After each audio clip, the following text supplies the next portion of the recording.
യാഷിന്റെ toxic എന്ന് പറയുന്ന cinema കണ്ടിട്ട് ടോർച്ചേർഡ് ആയിട്ട് വന്നിരിക്കുകയാണ്. കെവിഎൻ പ്രൊഡക്ഷൻ ചെയ്ത സിനിമയാണ്. അതിനകത്ത് അഭിനയിച്ചിരിക്കുന്ന യാഷ്, നയൻതാര, കിയാര അദ്വാനി, ടാര, അതുപോലെ തന്നെ രുക്മിണി വാസൻ, ഹുമ ഖുറേഷി, അങ്ങനെ കുറെ താരങ്ങളുണ്ട്. DOP ചെയ്തിരിക്കുന്ന രാജീവ് രവി, എന്നാൽ ഡയറക്ട് ചെയ്തിരിക്കുന്നത് മലയാളത്തിന്റെ സ്വന്തം ഗീതു മോഹൻദാസ്. ഏറെക്കുറെ 3.5 മണിക്കൂറുള്ള സിനിമ ശരിക്കും ടോർച്ചർ ആണോ എന്ന് ചോദിച്ചാൽ വമ്പൻ ടോർച്ചർ ആയിപ്പോയി.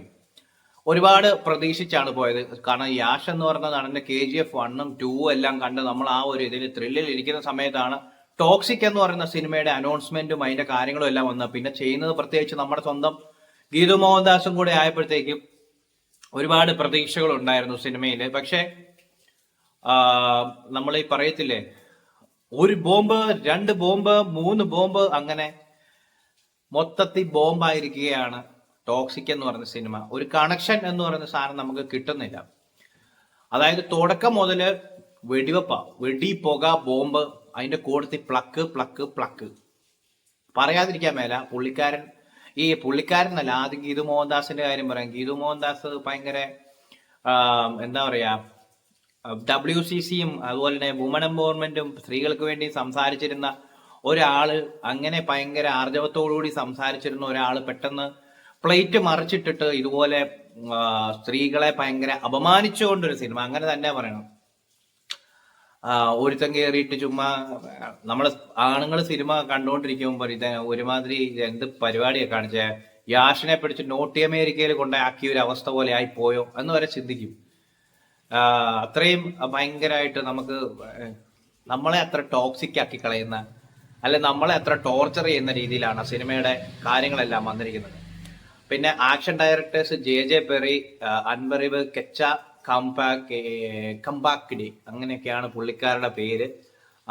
Art director Mohan B Kerur. അങ്ങനെ കുറെ താരങ്ങളുണ്ട് ഇതിൻ്റെ അകത്ത് പറയാനാണ്. മലയാളം ഡയലോഗ്സ് ഭയങ്കര കോമഡി ആക്കി കളഞ്ഞിട്ടുണ്ട് ഗോപൻ ചിദംബരം. പറയാതിരിക്കാൻ മേല, അത് ഭയങ്കര ശോകമാണ്. നമുക്ക് തമാശ പോലെ തോന്നും. കാരണം നമുക്കൊരു അന്യഭാഷാ ചിത്രത്തിന്റെ ഡബ് മര്യാദയ്ക്ക് വന്നില്ല എന്നുണ്ടെങ്കിൽ അതിന്റെ ഒരു ഇതും കൂടെ പറയാതിരിക്കാൻ പറ്റും. ഇനി ഈ സിനിമയെ കുറിച്ച് എന്താ പറയുന്നത്, യാഷിന്റെ ഒരു പറയാം. യാഷിനെ കാണാൻ നല്ല രസമാണ്. യാഷിനെ ആ ഒരു പ്രസന്റ് ചെയ്തിരിക്കുന്ന രീതിയൊക്കെ നല്ല, പക്ഷെ പുള്ളിയുടെ ചെയ്തികൾ ഭയങ്കര മോശമായിരിക്കും. ചുമ്മാ ചോര തീർപ്പിക്കാൻ വേണ്ടിയിട്ട് ബ്ലഡ് ഷെഡഡ് പരിപാടികളൊക്കെ പിടിച്ചേക്കുവാണ്. പിന്നെ അതിന്റെ കൂടെ ആവശ്യത്തിന് AI, ആർട്ടിഫിഷ്യൽ ഇന്റലിജൻസ്, CG വർക്കുകൾ, അങ്ങനെ കുറെ സാധനങ്ങളെല്ലാം കൂടെ കയറ്റി അടപടലം കട്ട പുകയാക്കി വെച്ചിരിക്കുകയാണ്. നമ്മള് ആദ്യത്തെ പകുതി കഴിഞ്ഞപ്പോൾ തന്നെ പരിപാടി നിർത്തി പോയാലോ എന്നോർത്താണ്. കാരണം നമ്മൾ വളരെ നേരത്തെ ടിക്കറ്റ് ബുക്ക് ചെയ്ത് പോയി എടുത്ത ഒരു പടമാണ്. ഓണമൊക്കെ അല്ലേ, അവധിയായിട്ടിരിക്കുകയല്ലേ, എന്നാ പിന്നെ കുറച്ച് നേരത്തെ പോയേക്കാമെന്ന് വിചാരിച്ചു പോയി കണ്ടിട്ട് നമ്മൾ ക്യാ ഹേ എന്ന് നമ്മൾ ചോദിച്ചു. എന്ത് കാട്ടവരാതമാണ് ഹേ എന്ന് നമ്മൾ ചോദിച്ചു. അതുപോലെ അൺസഹിക്കബിൾ സിനിമ എന്ന് തന്നെ പറയാം. കാരണം അല്ലെ തന്നെ ഈ സിനിമയുടെ ഒരു ഡയറക്റ്റ് ചെയ്തുകൊണ്ടിരുന്ന സമയത്ത് തന്നെ യാഷുമായിട്ട് ഗീതു മോഹൻദാസ് എന്തൊക്കെയോ ട്രബിൾ ഉണ്ടായി. അതിന്റെ കുറെ ഭാഗം യാഷാണ് ചെയ്തിരുന്നത് എന്നൊക്കെ പറഞ്ഞു ഒരു സിനിമയുടെ ഗതി തന്നെ മാറ്റിവിടുന്ന ഒരു അവസ്ഥയാണ്. ശരിക്കും അതായിരിക്കണം ചിലപ്പോൾ സംഭവിച്ചത്. സിനിമയിൽ അനാവശ്യമായിട്ടുള്ള ഇൻവോൾവ്മെന്റ് നടന്നിട്ടുണ്ടെങ്കിൽ, ഇൻവോൾവ്മെന്റുകൾ ഉണ്ടായിട്ടുണ്ടെങ്കിൽ, അങ്ങനെയാണ് ആ സിനിമയുടെ ഗതി തന്നെ മാറിപ്പോയത്. പിന്നെ ഇത്രയധികം സ്ത്രീകളുമായിട്ട് പ്രശ്നമുള്ള ഒരു മനുഷ്യനെ വേറെ കണ്ടിട്ടില്ല. വേറെ വല്ല സ്ഥലത്തുവാണെ അന്നേരം പിടിച്ച് ചങ്ങലക്കിട്ട് വെട്ടിവെച്ച് കൊല്ലത്തേ ഉള്ളൂ. പിന്നെ എന്താ പറയാ, നമ്മുടെ ചില സിനിമകളും ഒക്കെ ആയിട്ട് സാമ്യം ഉണ്ടോ എന്ന് ചോദിച്ചാൽ, ഇംഗ്ലീഷ് പടങ്ങളൊക്കെ കണ്ടതിന്റെ ചില സിനിമകളുമായിട്ട് ഒരു ഡൗട്ട് നമുക്ക് തോന്നിയതാണ്, എനിക്ക് തോന്നിയതാണ്. ഒരു സാമ്യം ഉള്ളതുപോലെ സെക്കൻഡ് ഹാഫിലൊക്കെ എനിക്ക് തോന്നി. പിന്നെ ഒന്നും അങ്ങോട്ട് സെറ്റായില്ല എന്ന് പറയുന്നതാണ് ഏറ്റവും ഭയങ്കര ഇത് പറയുന്നത്. ഇനിയിപ്പോ പറയാൻ ഈ ആവശ്യമില്ലാത്ത കുറെ ബോംബും വെടിയും പോകുകയൊക്കെ, കഥ എന്ന് പറയുന്നത് കൺഫ്യൂസിങ് ആക്കി കളഞ്ഞു. അതാണ് സംഭവം. നമുക്കൊരു കൺഫ്യൂഷൻ പ്ലസ് നമുക്കൊരു കണക്ഷൻ കിട്ടുന്നില്ല എന്നുള്ളതാണ് ആ സിനിമയെ കുറിച്ച് പറയാനുള്ളത്. ഒരിക്കലും നമുക്കൊരു കണക്ഷൻ കിട്ടുന്നില്ല. വരുന്ന എല്ലാവർക്കും ഒരേ പാറ്റേൺ, എല്ലാവർക്കും ഒരു സെയിം പാറ്റേൺ ആണ്. ഡയലോഗ് ഡെലിവറി, നടത്തം, കാര്യങ്ങളെല്ലാം ഒരു വ്യത്യസ്തത ഒന്നുമില്ല. പിന്നെ കുറെ അവിടെ ഇവിടെയും കുറെ കളർ കയറ്റി ഒരു റെഡ് ആൻഡ് എന്താ ബ്ലാക്ക് കോംബോ ആ ഒരു സെറ്റപ്പിലേക്കൊക്കെ പരിപാടി പിടിച്ചിരിക്കുകയാണ്. ഗീതു മോഹൻദാസിന്റെ നമുക്കറിയാം മൂത്തോൻ എന്നൊക്കെ പറയുന്ന സിനിമയൊക്കെ ചെയ്തൊരു പുള്ളിക്കാരിയാണ്. അതൊക്കെ അങ്ങനെ കൊമേഴ്ഷ്യലി വമ്പൻ ഹിറ്റ് അല്ലെങ്കിൽ പോലും അതിൻ്റെ അകത്തൊരു സ്റ്റോറി ഉണ്ടായിരുന്നു. അപ്പം അവരെ സംബന്ധിച്ച് ഇത്രയും വലിയൊരു പടം എടുക്കുമ്പോൾ അവരുടെ കൂടെ കട്ടയ്ക്ക് നിൽക്കുന്ന രാജീവ് രവി എന്ന് പറയുന്ന സംവിധായകൻ പ്ലസ് സിനിമാറ്റോഗ്രാഫി ചെയ്യുന്ന ആള്, അവരുടെ ഉള്ളിൽ ഒരു വിഷൻ ഉണ്ടാകും ഈ സിനിമ ഇങ്ങനെ പോകണം, അത് അങ്ങനെ പോയാൽ മതി എന്നുള്ളത്. പക്ഷെ എനിക്ക് തോന്നുന്നത് യാഷിൻ്റെതായിട്ടുള്ള കുറെ ഇൻവോൾവ്മെന്റുകൾ, കുറെ മാസ് എലമെന്റ്സിന് വേണ്ടിയിട്ട് കുറെ തൂറിവാരി എറിഞ്ഞ പോലത്തെ ബ്ലഡ് കലക്കി കയറും പരിപാടികളും എല്ലാം അത്രയും ശോചനീയമായ രീതിയിലേക്ക് ആ സിനിമയിലേക്ക് എത്തിച്ചു എന്ന് പറയാം. അതായത് എനിക്ക് തോന്നുന്നു ഈ സിനിമയിൽ അനാവശ്യമായിട്ടുള്ള കുറെ ഇൻവോൾവ്മെന്റ് ഉണ്ടായിട്ടുണ്ട്, അല്ലാതെ ഒരിക്കലും ഇത് ഇങ്ങനെ സംഭവിക്കത്തില്ല. ട്രെയിലർ കണ്ടപ്പോൾ തന്നെ നമുക്ക് ആ ഒരു സിനിമയെ ട്രെയിലർ കൊണ്ട് ഒരിക്കലും വിലയിരുത്താൻ പറ്റില്ല. പക്ഷെ എന്നിരുന്നാലും ട്രെയിലർ കണ്ടപ്പോൾ പോലും നമുക്ക് തോന്നി ഇത് എങ്ങനെ പോകും, ഇതിന്റെ ഒരു അവസ്ഥ എന്തായിരിക്കും എന്നുള്ളത്. പക്ഷെ ഒരു തുണ്ടുപടത്തിലെ നായകനെ പോലെ ആക്കി കളഞ്ഞു യാഷിനെ. അത്രയും എന്താ പറയുന്നത്, സ്റ്റൈലിഷ് ആയിട്ടുള്ള ഒരു മനുഷ്യനെ, സ്റ്റൈലിഷ് ആയിട്ട് എത്രയോ കാണിക്കാൻ പറ്റുന്ന മനുഷ്യനെ ചുമ്മാ അനാവശ്യമായിട്ടുള്ള തോക്കുകൊണ്ടുള്ള വെടിയും അല്ലാത്ത വെടിയും മൊത്തത്തിൽ വെടിയോട് വെടി, വെടിവെപ്പോട് വെടി.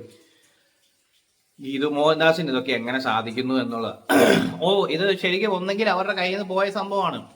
അവരുടെ കൈവശം അവരുദ്ദേശിച്ച രീതിയിലേക്ക് പടം വന്നിട്ടില്ല.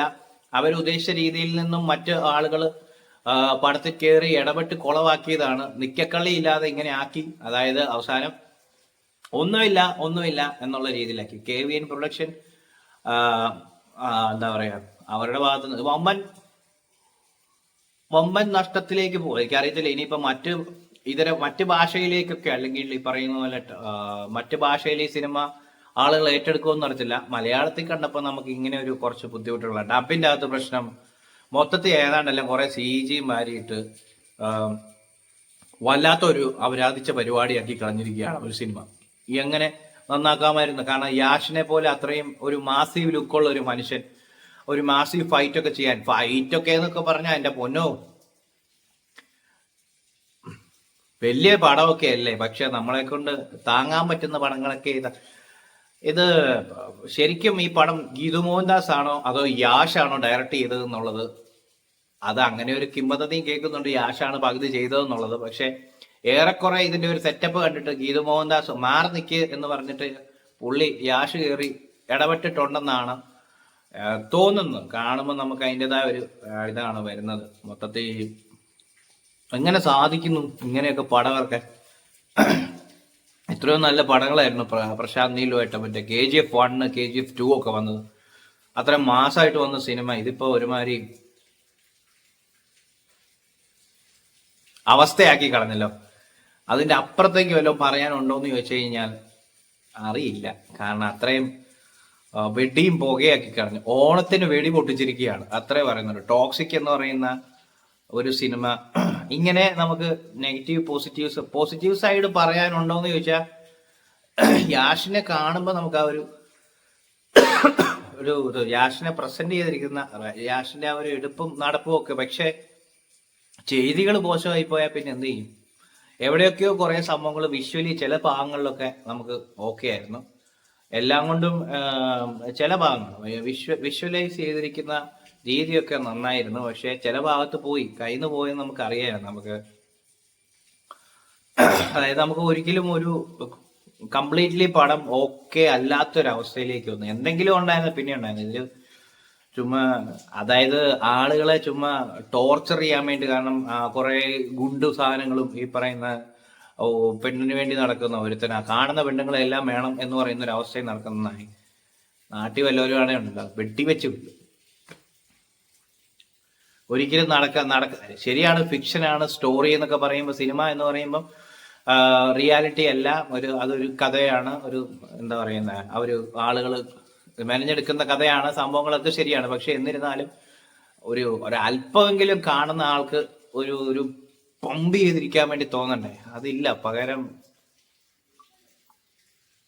കൊള്ളത്തില്ല എന്ന് തന്നെ പച്ചയ്ക്ക് പറയേണ്ടി വരും. അതാണ് ഏറ്റവും